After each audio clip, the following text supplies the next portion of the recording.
2011. Но каждый раз наталкивалась не только на ожесточенное сопротивление, но и на протесты европейской общественности.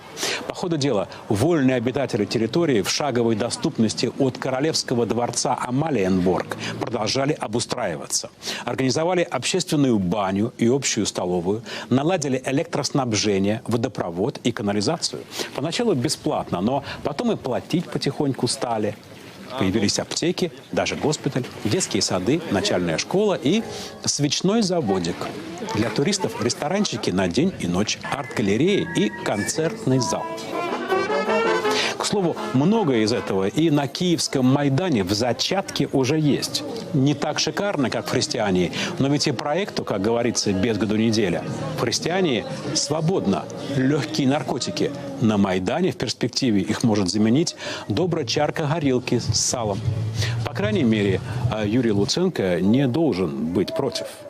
Лишь на 5-м десятке лет христиане получило от Верховного суда Дании полуавтономный статус. Это значит, что жители могут купить землю под своей крышей со скидкой. Если нет, то льготная аренда. Все цивилизованно и вполне себе живописно. Копенгаген, на мой взгляд, от своего Майдана только выиграл. Туристов хоть отбавляй, на машине туда нельзя, лишь пешком или на велике, как и на Майдане. Редкий турист не дойдет до середины Майдана. Фото у палаточного городка или у клетки, куда пикетчики с особой любовью запихнули куклу, похожую на президента. Новый облик исторического центра уже вышел в сувенирный тираж. Детям, внукам, для истории. То, что приезжих еще способно привести в восторг, но где еще в центре европейского города баррикады с человеческий рост и колючая проволока, а тут еще и сексуальные меньшинства устраивают карнавал, облизывая розовых петушков. Вот они, новые европейские ценности. У коренных киевлян вызывает все больше раздражения. Мирная демонстрация, в кавычках, уже достала всех киевлян. Не говоря уже о грязи. Самое неприятное, что Европа поддерживает то, чего никогда не допустит у себя. В ответ на транспаранты горожан захватчики киевской мэрии из партии «Свобода» вывешивают портрет иконы украинских националистов Бандеры. Убрать его попросили коллеги по оппозиции. Все-таки сотрудничал в годы войны с гитлеровцами. И так либералы с Евромайдана не в восторге от соседства с ультраправыми радикалами. Вот это вот слава Украине! Разве это слава Украине?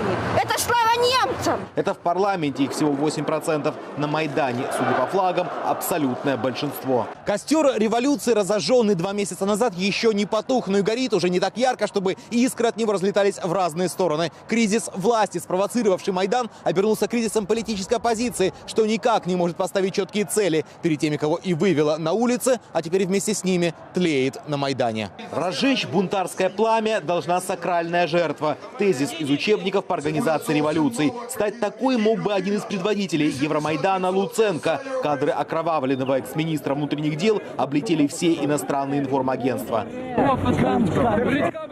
Черепно-мозговая травма, полученная якобы от удара милицейской дубинкой во время стычки перед Киево-Святошинским судом. Якобы мирные активисты отбивают у конвоя осужденных по делу васильковских террористов. Бурная реакция Запада. Американский посол Пайет называет Луценко героем. Но вот незадача. Сначала достоянием общественности становится видео того, как за несколько минут до травмы вел себя бывший министр со своими бывшими подчиненными. Ты полковник, має засипати з думкою про те, що ти А уже в больнице всплывает и истинная причина вызывающего поведения. Он был серьезно пьян.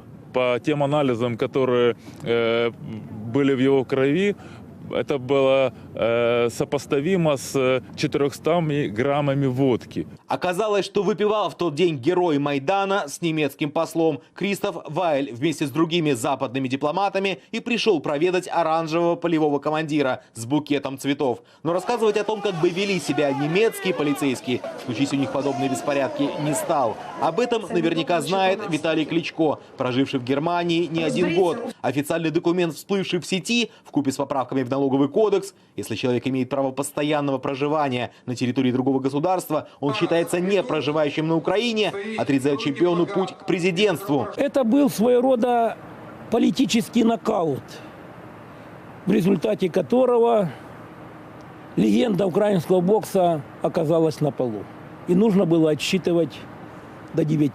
Сам Кличко это, похоже, еще не понял. Не существует никаких причин, не дающих возможности Виталию Кличко баллотироваться на президентских выборах. И продолжает улыбаться при виде Арсения Яценюка. Хотя именно команда Яценюка и провела через Раду эту поправку. А на этой неделе изо всех сил пыталась сорвать голосование по бюджету. Ни блокирование трибуны, ни силовые приемы по отъему карточек для голосования. Депутатам-регионалам даже пришлось вызывать скорую. Оппозиции не помогли. Вместе с бюджетом парламентское большинство приняло еще целый пакет законов, начиная от ожесточения, наказания за клевету, осквернение военных памятников, по Украине прокатилась волна вандализма, и заканчивая акциями протеста. В соответствии с мировой практикой ни масок, ни шлемов, ни блокирования улиц, ни захватов зданий. И это уже вызвало гнев американского Госдепа и майданных лидеров. Поход на Верховную Раду обернулся новыми беспорядками. Митингующие в масках с цепями и арматурой, называющие себя самообороной Майдана, встретив кордоны милиции, бьют в милицейских автобусах окна, спускают шины, щиты бойцов внутренних войск, прогибаются от булыжников, которыми демонстранты забрасывают силы правопорядка. Фаеры и слезоточивый газ, светошумовые гранаты. Центр снова окутан дымом и криками «Слава Украине!». Автобус, который до этого выступал щитом, который блокировал доступ к правительственному кварталу, сейчас митингующие пытаются перевернуть. Кто первым пустил слезоточивый газ, сейчас точно никто и не скажет. И с той, и с другой стороны летят петарды и шумовые гранаты. Охладить пыл ультраправых радикалов вышел Кличко. Но в ответ его самого засыпали порошком из огнетушителя. Контролировать улицу лидеры оппозиции больше явно не в силах.